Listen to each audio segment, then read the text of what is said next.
اب میں گزارش کرتا ہوں حضرت مولانا انعام اللہ صاحب دامت برکاتہم العالیہ سے کہ وہ طلبہ کرام سے بات فرمائیں۔ السلام علیکم ورحمۃ اللہ وبرکاتہ۔ میرے محترم بزرگوں اور بھائیوں، جتنے بھی مہمانان گرامی تشریف لائے ہیں، میں ان سب کا بہت ہی زیادہ دل سے شکریہ ادا کرتا ہوں۔ اللہ تعالیٰ آپ حضرات کی اس حوصلہ افزائی کو اپنے دربار میں قبول فرمائے، اور تمام اساتذہ کرام جنہوں نے بڑی محنت کی ان طلباء پر، ان کا بھی میں شکریہ ادا کرتا ہوں۔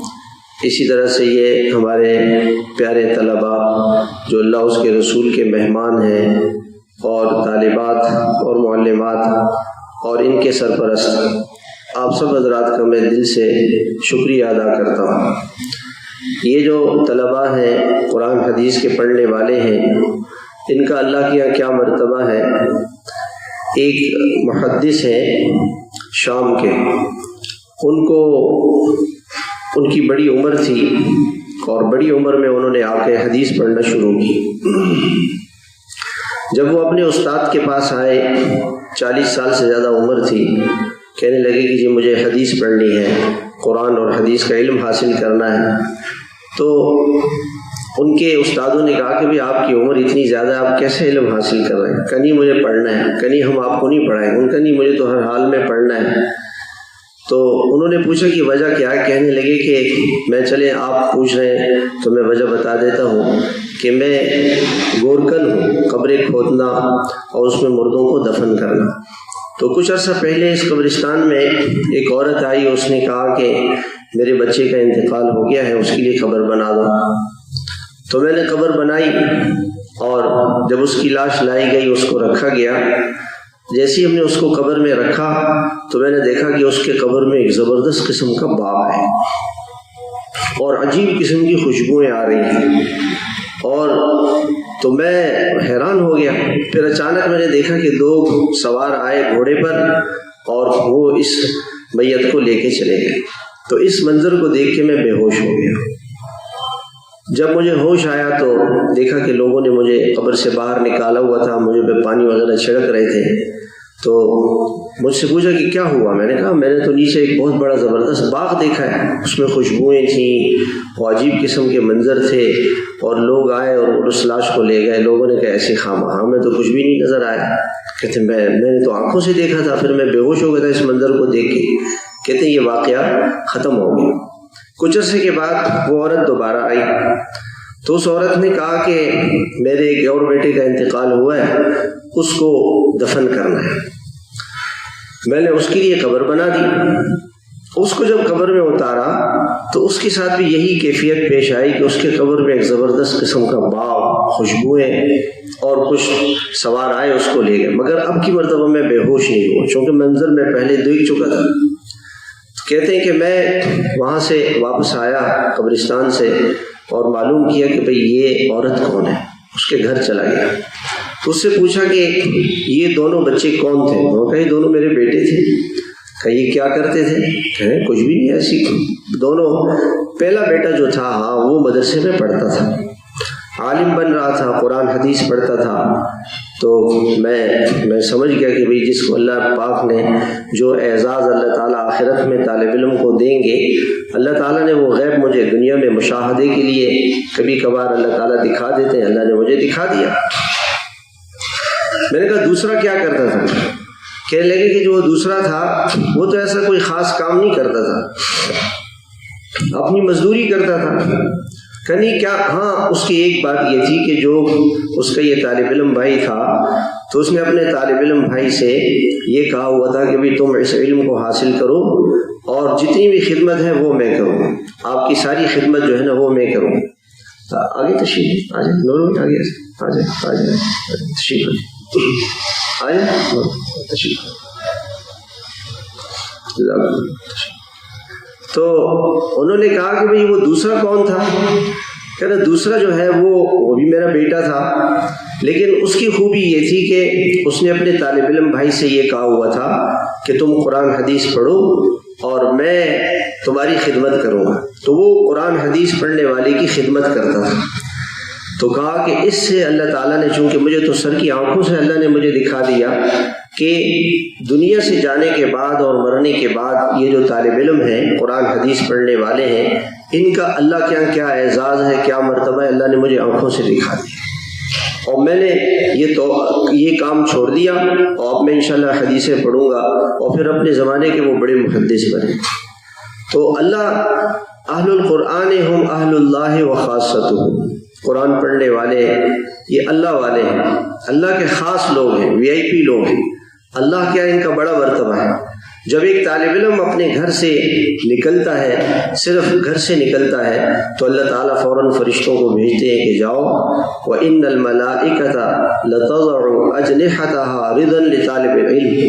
طالب علم کے اکرام اور اعزاز کے لیے وہ اپنے پروں کو بچھاتے ہیں. جیسے آپ حضرات کے لیے ہم نے دریاں بچھائیں، قالینیں بچھائیں، چاندنیاں بچھائیں مہمانوں کے اکرام کے لیے.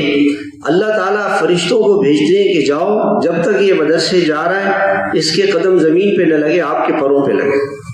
اور بعض محدثین فرماتے ہیں کہ یہ جو فرشتے اپنے پروں کو طالب علم کے پاؤں پہ ملتے ہیں برکت حاصل کرنے کے لیے کہ یہ اتنا مبارک ہے، قرآن حدیث پڑھنے کے لیے جا رہا ہے. چلو بھئی، جیسے ہم کسی بزرگ کو ہاتھ ملاتے ہیں، ہاتھ چومتے ہیں، تو فرشتے آ کر کے ان کے پاؤں کے نیچے اپنے پروں کو بچھاتے ہیں. ان کا اللہ کیا یہ مرتبہ ہے. ایک ہمارے بہت بڑے عالم تھے، ملتان کے رہنے والے تھے. تو وہ فرمانے لگے کہ میں اس زمانے میں پاکستان نہیں بنا تھا، میں پڑھنے کے لیے ہندوستان چلا گیا. اس زمانے کے اندر غربت تھی، فقر و فاقے کا وقت تھا، مشقت تھی، قربانی تھی. مدرسے والوں نے کہا کہ بھئی آپ کے لیے ہمارے پاس نہ رہائش کی جگہ ہے، نہ کھانے پینے کا انتظام ہو سکتا ہے. اگر آپ پڑھنا چاہتے ہیں تو پڑھیں، لیکن کھانا ہم نہیں دے سکتے اور رہائش بھی نہیں ہے ہمارے پاس. انہوں نے کہا ٹھیک ہے، میں کچھ بندوبست کرتا ہوں. انہوں نے کیا کیا کہ وہاں ایک مسجد میں گئے اور اس مسجد میں جا کے اس کے خادم سے کہا کہ بھائی میں پردیسی مسافر آدمی ہوں، تو میں آپ کا جو کمرہ ہے اس میں آپ کے ساتھ رہوں گا، رہائش آپ مجھے دے دیں اور میں تھوڑی بہت جو صفائی ہے وہ بھی آپ کے ساتھ کروں گا. کچھ آپ کر لینا، کچھ میں کروں گا، اس کے بدلے میں آپ مجھے رہائش دے دیں. انہوں نے کہا بہت اچھا. لیکن اس نے کہا دیکھو کھانے کا بندوبست نہیں ہو سکتا، کھانا تو اتنا ہے کہ جو مجھے ملتا ہے صبح شام، تمہارے کھانے کا بندوبست نہیں. اس نے کہا کھانے کی فکر نہیں کرو بس. کہنے لگے میں دعائیں مانگتا رہا، فاقے سے وقت گزارتا تھا، پانی پیتا تھا، کبھی کچھ پتے کھا لیے، کبھی کیا. جب فاقے بہت بڑھ گئے تو میں نے یہ فیصلہ کیا کہ شاید اللہ تعالیٰ میرے رزق کا بندوبست نہیں کر رہے اور اللہ تعالیٰ میں یہاں سے واپس جانا چاہتا ہوں. تو میں مسجد کے دروازے پہ بیٹھ کے غمگین بیٹھا ہوا تھا کہ میں اتنے مشقت سے اپنے گھر کو چھوڑ کر کے یہاں آیا علم حدیث پڑھنے کے لیے، لیکن یہاں تو میرے کھانے کا بندوبست نہیں اور میرا انتظام نہیں ہو رہا ہے، تو میں کیا کروں. اسی غم میں بیٹھا ہوا تھا کہ ایک بوڑھی عورت وہاں سے گزری. تو اس بوڑھی عورت نے مجھ سے کہا کہ بھئی کیا تمہارا جو ہے وہ کیا مسئلہ ہے. میں نے کہا اما جان تم اپنا کام کرو، مجھ سے کیا تعلق ہے. کہ نہیں آپ بتائیں. اس نے کہا کہ میں ایسا ایک طالب علم ہوں اور ملتان سے آیا ہوں. اس زمانے میں تو پاکستان بنا نہیں تھا اور میں مدرسے میں پڑھ رہا ہوں، لیکن مدرسے والوں نے کہا کہ آپ کے کھانے پینے کا بندوبست نہیں ہو سکتا، رہائش کا بھی بندوبست نہیں ہو سکتا. تو رہائش کا تو میں نے بندوبست کر لیا ہے، لیکن کھانے پینے کا بندوبست نہیں ہو سکتا. تو اب میں جا رہا ہوں. اس بوڑھی عورت نے کہا نہیں اس کی فکر نہیں کرو، آپ کا کھانا پینا ہمارے ذمہ ہے. ان کا تم آپ کیسے کریں گی. وہ کہنے لگی کہ میں ایک بیوہ عورت ہوں، ایک گھر میں کام کرتی ہوں، صبح مجھے 2 روٹیاں ملتی ہیں، شام کو 2 روٹیاں ملتی ہیں، تو ایک روٹی میں خود کھا لوں گی، ایک آپ کو دے دوں گی، ایک صبح ایک شام. تو اس نے کہا بہت اچھا، خوش ہو گیا، اللہ کا شکر ادا کیا. اب دوپہر میں صبح وہ عورت دروازے پہ، مدرسے کے دروازے پہ آتی اور اپنے پلو میں ایک روٹی لے کر آتی. وہ روٹی میں کھا کے اور پانی پی کے اللہ کا شکر ادا کرتا. شام کو بھی ایک روٹی، بس یہی 24 گھنٹے کے اندر یہی غذا تھی. پورا سال میں نے اس مدرسے میں پڑھا اور اس کے بعد میں سال کے بعد چھٹیاں ہوئی، واپس اپنے گھر آیا. پھر جب دوبارہ گیا تو مدرسے والوں نے کہا کہ انشاءاللہ آپ کے رہائش کا کھانے کا بندوبست ہو جائے گا، آپ فکر نہیں کریں. تو الحمدللہ ہم نے جو ہے وہ میں نے مدرسے میں پڑھنا شروع کیا. خیر پڑھتے رہے. اس کے بعد پھر یہ بہت بڑے عالم بنے، اپنے علاقے میں آئے، اور آنے کے بعد آ کر کے انہوں نے مدرسہ کھولا اور ایک زمانے تک مدرسے میں پڑھاتے رہے. بڑے استاد تھے. کہنے لگے کہ میں حج کے لیے گیا تو وہاں پہ میں نے خواب دیکھا کہ ایک تخت بچھا ہوا ہے اور اس تخت پہ ایسے لگا کہ جیسے کوئی خاتون بیٹھی ہوئی ہے. تو میں وہاں گیا، میں نے جا کے دیکھا تو وہ وہی بوڑھی عورت تھی جو مجھے کھانا کھلاتی تھی. میں نے کہا امی جی آپ تو وہی ہیں وہ جو مجھے کھانا کھلاتی تھی؟ کہ ہاں. میں نے اس کو دیکھا کہ ایسی حسین و جمیل شکل اس کی، اور جسم پورا سونے سے زیورات سے لدا ہوا، اور ایک زبردست قسم کا تخت ہے جس کا میں تصور نہیں کر سکتا، ایسی خوشبوئیں، اور اس میں وہ بیٹھی ہوئی ہے. میں نے کہا کہ اماں جان یہ کیا ہوا آپ کے ساتھ؟ کہنا میرا انتقال ہوا. جب میں اللہ کے دربار میں پیش ہوئی تو اللہ تعالیٰ نے فرمایا کہ اس نے میرے ایک مہمان کی عزت کی، اکرام کیا ہے، اس کے گناہوں کو معاف کر دو اور اس کو جنت لے جاؤ. اور یہ اعزاز اللہ نے مجھے اس ایک روٹی کی برکت سے دیا ہے. تو میرے محترم بزرگ اور بھائیوں، یہ طلباء، یہ مدارس میں پڑھنے والے، یہ اللہ کا بہت بڑا احسان ہے، بہت بڑا کرم ہے. میری تشکیل ہوئی بخارا میں بخارا گیا. دنیا کے کئی اسفار اللہ تعالیٰ نے موقع دیا تبلیغ کی برکت سے، لیکن سب سے زیادہ جو میرا دل دکھا وہ بخارا کے اندر جب ایئرپورٹ پر ہم اترے تو جو وہاں میں نے منظر دیکھا، جو کیفیت دیکھی، اور ایسی بے حیائی، بے دینی دیکھی، اور اتنا مجھے رونا آیا.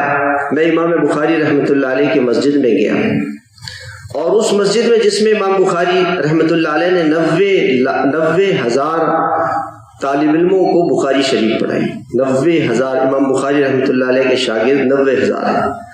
اور امام بخاری رحمۃ اللہ علیہ نے دوسری صدی میں پیدا ہوئے، 194 میں پیدا ہوئے، 256 میں ان کا انتقال ہوا تیسری صدی میں، اور آج 1200 سال تک امام بخاری رحمۃ اللہ علیہ کے حدیثوں سے ساری دنیا فائدہ اٹھا رہی ہے، اور ان کی برکت سے ساری دنیا میں حیا، پردہ، دین عام ہوا. ان کی مسجد میں جو میں نے جا کے دیکھا کہ ساری دنیا کے ٹورسٹ آ رہے ہیں، ننگے گھوم رہے ہیں، بے حیائی کر رہے ہیں، اللہ کی نافرمانیاں کر رہے ہیں، تو مجھے اتنا دکھ ہوا کہ امام بخاری کی تو برکت سے، ان کی محنت سے ساری دنیا میں علم پہنچا، لیکن آج وہ مدرسے خالی ہو گئے، وہاں طلبہ نہیں. ان کے ملک میں، پورے ملک میں، ازبکستان میں کسی مسلمان کو داڑھی رکھنے کی اجازت نہیں ہے.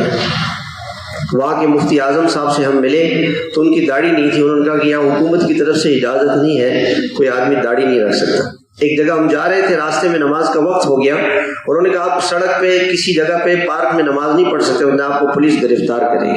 آپ کو نماز پڑھنی ہے صرف مسجد میں پڑھیں گے، باہر کہیں نہیں پڑھ سکتے، اور کسی سے آپ سلام کر سکتے، اس کے سوا کسی سے بات نہیں کر سکتے، کسی مسلمان سے کہ ہم مسلمان ہیں، کوئی دین کی دعوت کی بات آپ نہیں کر سکتے. اگر آپ نے کسی سے بات کی تو پولیس آپ کو پکڑ لے. تو اتنا دیکھیں، اللہ تعالیٰ نے ہمیں یہ مدارس دیے ہیں. یہ مدارس اللہ کا بہت بڑا احسان ہے کہ ان مدرسوں کی برکت سے ہمارے بچے قرآن پڑھ رہے ہیں، حدیث پڑھ رہے ہیں، دین کا علم حاصل کر رہے ہیں، اور یہی بچے آگے چل کر انشاءاللہ اس ملک کے، قوم کے، اسلام کے خادم بنیں گے، اسلام کے خادم بنیں گے، مسلمانوں کے خادم بنیں گے، پاکستان کی خدمت کریں گے. ایک واقعہ آپ کو سناتا ہوں. ایک بچہ تھا، اس کا نام تھا محمد، اور اس کے والد کا نام تھا اسماعیل. تو اسماعیل کا انتقال ہو گیا بچپن میں، اور بچہ چھوٹا تھا، ان کا انتقال ہو گیا. تو ماں نے یہ سوچا، اسماعیل کی بیوی نے، محمد کی والدہ نے، کہ بھئی اس بچے کو اگر ہم دنیا کا کوئی سیاستدان بنا دیں، کوئی سائنسدان بنا دیں، کوئی بڑا تاجر بنا دیں، کوئی ایسا، ان کو بڑی دنیا کی کوئی عہدہ منصب ان کے پاس ہو، کوئی بڑا فوجی بن جائے، کوئی وزیر بن جائے، پھر کیا ہوگا؟ چند دنوں کے بعد جب ہم مر جائیں گے، ختم ہو جائیں گے، پھر ہمارے ہاتھ میں کچھ بھی نہیں رہے گا. میں اپنے بیٹے کو کسی ایسے کام میں کیوں نہ لگاؤں کہ اس کا اجر و ثواب، اس کا بدلہ مجھے قیامت تک ملتا رہے. لہذا اس نے کیا کیا کہ اپنے بچے کو قرآن حفظ کروایا، اور اس کے بعد 11 سال کی عمر میں اس بچے کو 70,000 حدیثیں یاد کروائیں.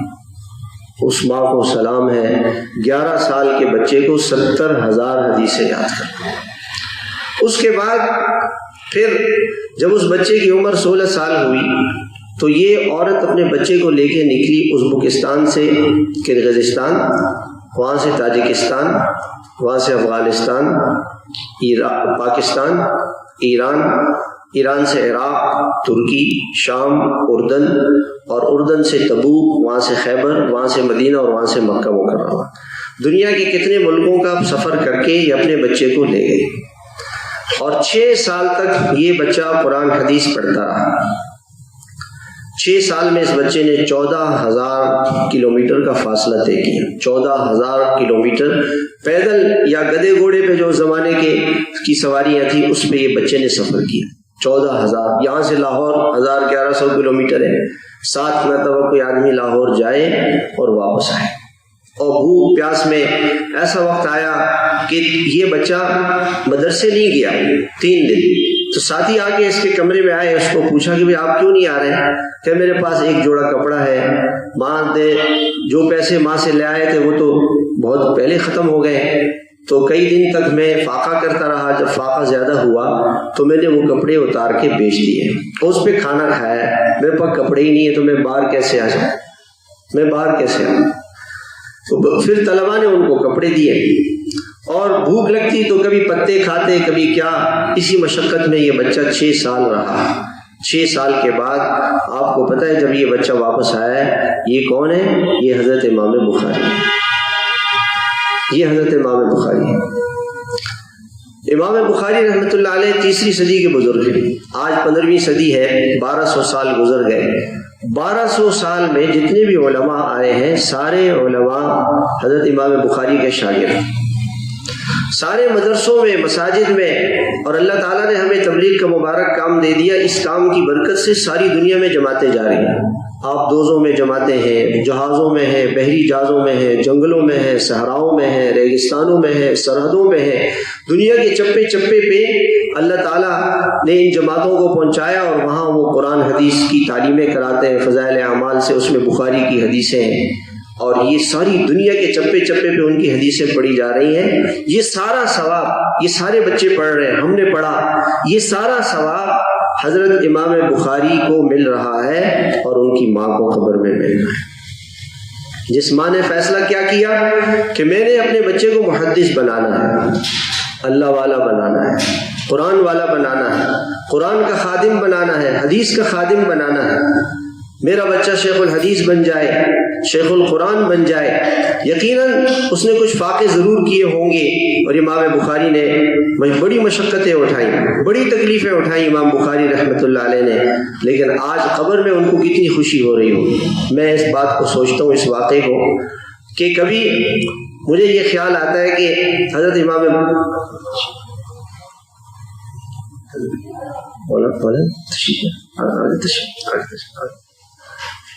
میں کبھی اس واقعے کو سوچتا ہوں کہ حضرت امام بخاری رحمۃ اللہ علیہ کی ماں پر ایسا وقت ضرور آیا کہ حضرت امام بخاری رحمۃ اللہ علیہ کی ماں کو رونا آیا ہوگا۔ کیوں کہ شوہر تو ہے نہیں، شوہر تو نہیں تھا، اور بیٹا اس کو 6 سال کے لیے گھر سے باہر چلا گیا۔ 1080 محدثین سے اس بچے نے حدیثیں پڑھی، 1080 محدثین سے۔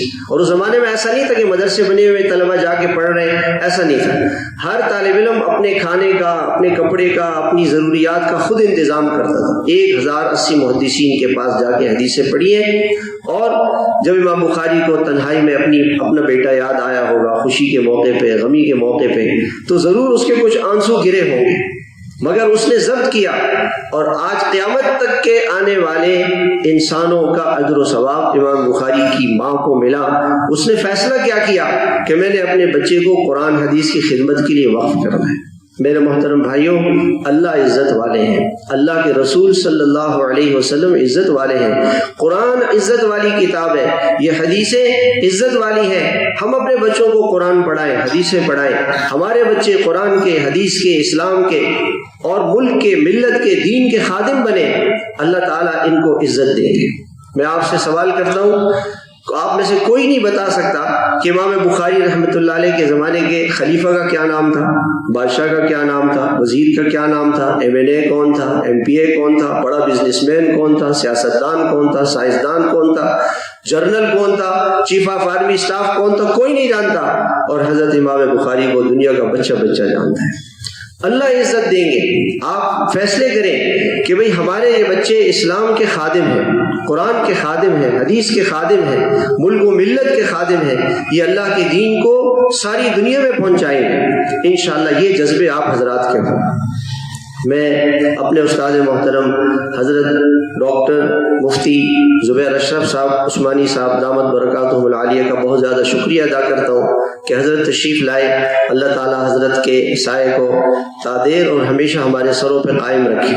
الحمدللہ یہ ہمارا مدرسہ 2003 میں حضرت استاد محترم مفتی اعظم پاکستان حضرت مفتی محمد رفیع عثمانی صاحب رحمۃ اللہ علیہ کی سرپرستی میں شروع ہوا، اور یہ ساری حضرت کی دعائیں ہیں، حضرت کی برکتیں ہیں. ہمارا اس میں کچھ بھی نہیں ہے، یہ سب ان حضرات کا کمال ہے، ان کی برکات ہیں. ان حضرات نے بڑی محنت کی، دعائیں کی.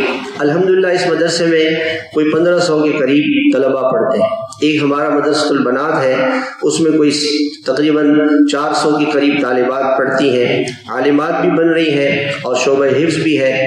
اس کے ساتھ دراسات کا شعبہ بھی ہے، اور ایک ہمارا شعبہ MBJ اسکول ہے ہمارا.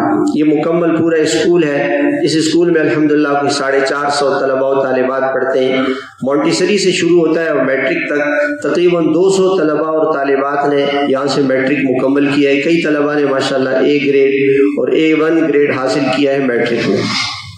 لڑکوں کا اسکول الگ ہے، لڑکیوں کا الگ ہے، بچے الگ ہیں اور بچیاں الگ ہیں.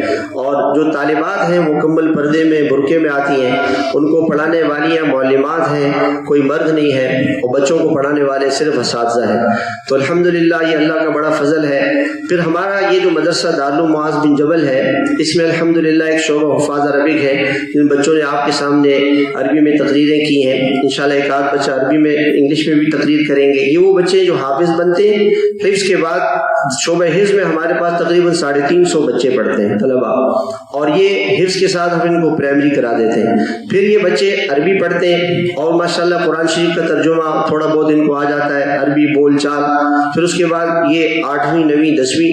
اور پچھلے سال الحمدللہ ہمارے پہلا بیچ تھا جس نے میٹرک کیا، اس میں ایک طالب علم نے A1 گریڈ حاصل کیا، 7 طلباء نے A گریڈ حاصل کیا، اور 5 طلباء نے B گریڈ حاصل کیا. 9ویں جماعت میں تقریباً 12 طلباء نے اس سال A گریڈ حاصل کیا ہے.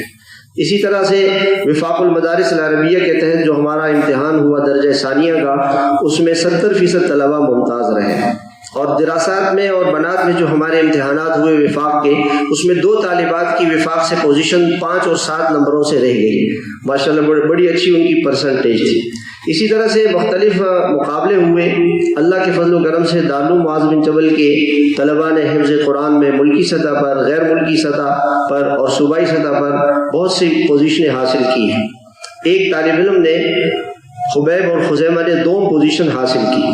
اسی طرح سے 40 کے قریب مدارس میں آل کراچی بین المدارس سیرت کوئز کا مقابلہ ہوا معہد الخلیل بہادر آباد میں، جس میں پورے کراچی کے بڑے بڑے مدارس شریک ہوئے. اس میں الحمدللہ ہمارے طلباء نے پوری کراچی میں 2ری پوزیشن حاصل کی. اور الحمدللہ ہمارے یہاں دارالافتاء بھی ہے، اللہ کا شکر ہے، اس میں فتوے بھی آتے ہیں الحمدللہ. یہ مختصر سی رویداد ہے.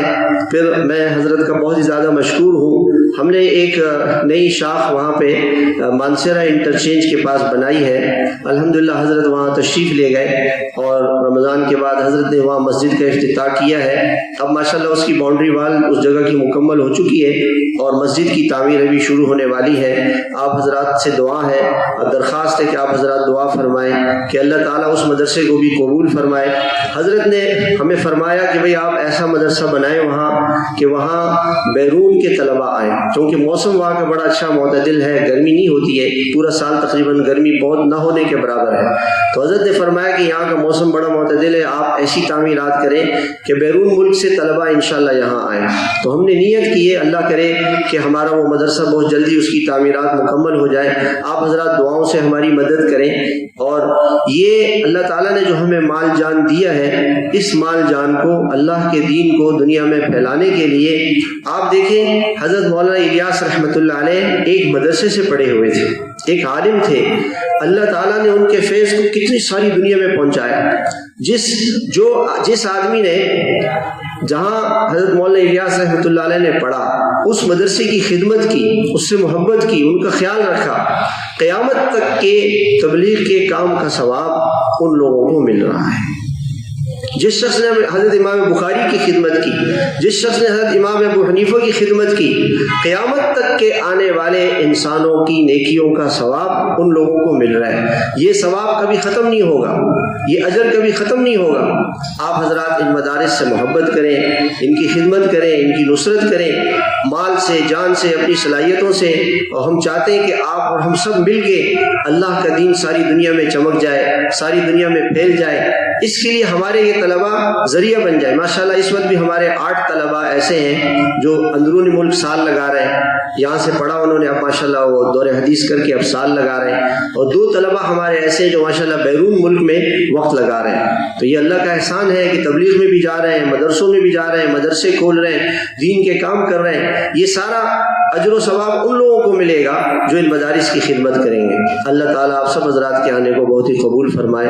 وآخر دعوانا الحمدللہ رب العالمین.